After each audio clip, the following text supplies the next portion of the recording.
Dear Maya, I want to talk to you a little bit about timing. I think when you're young, you feel like things should be this way or that way, that there is really no gray areas, that it's either white or black. And maybe you're completely right. But when you grow up, you kind of start seeing the gray area, and that might be financial, emotional, physical. I think the number one thing to do is to make up your mind in a situation, to not keep going back and forth. I think it's a really interesting concept that we all kind of know what we want to do. We all know what's best, and usually what's best for us and the people we love is the hardest thing. It's hard. It feels like it's not going to be able to get done because we're going to have to move all of these pieces on this chessboard, and it just feels like we're never going to be able to win this game. The easy way out is to just accept things the way they are and to just sit down and pretend certain things didn't happen. Here's an example from my life.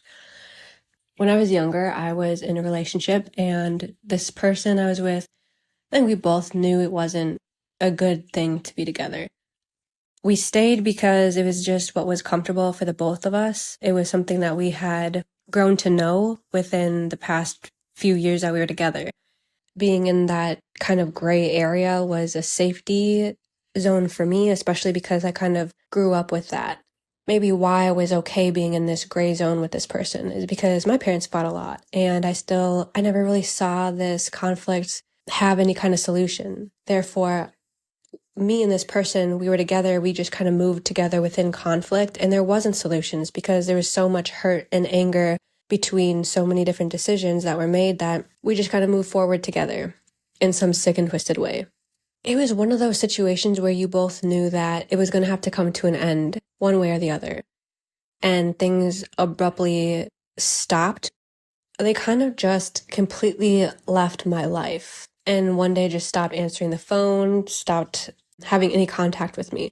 But then if I showed any kind of like, okay, I'm like over it, then they would kind of come back. Until I found out that this person did something, even though I was still involved in their life. Do I think any of that was okay? No. Should I have been in that situation that long? No. Should I have left a long time ago? Yes. Should have they left me a long time ago? Yes.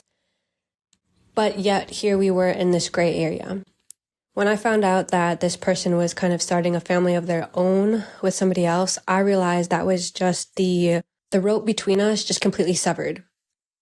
I knew that there was no fixing this because it was so painful that it wasn't even painful. It became so toxic that every little thing that I had been pushing under this rug had just kind of came out, and it was in my face, and I was like, that was it. That was enough to push me over the edge. And so I left, and I said my goodbyes to the people who we had like shared mutual contact with, and that was it. Or was I able to go from black and white really fast? No, that was years in the making. And not everything is simple as going from black to white or white to black. There's a lot of gray areas. There was this one time I knew some incident happened, and I knew I didn't want to be with this person. And I had even written a note in my phone saying something that they had done to somebody or something else was so horrible that I just didn't even want, like I couldn't even look at them the same. But that didn't even set me over the edge. But in that moment, I knew I didn't want to be with them.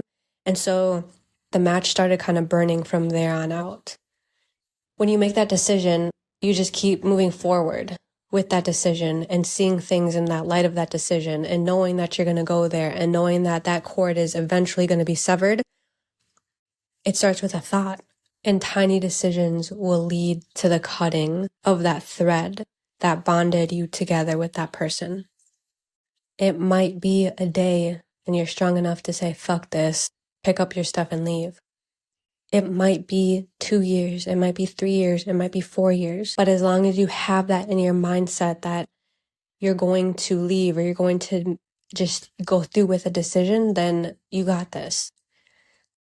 And the reason I'm bringing this up right now is because there are people in your life right now who are really trying to make difficult decisions. It's really important that we give people grace. We give people time. We try to give people patience because we're kind of all in this together. It's not easy. In fact, sometimes it's really unfortunate. We just keep moving forward because that's all we can do is try to see some positive light. And I'll tell you right now, I have a lot of anger for a few people.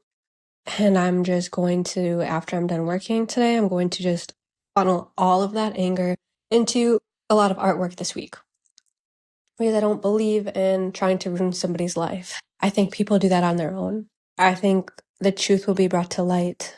And I think that not every single decision is easy to make. But once you decide, just keep moving forward and you'll see the light too.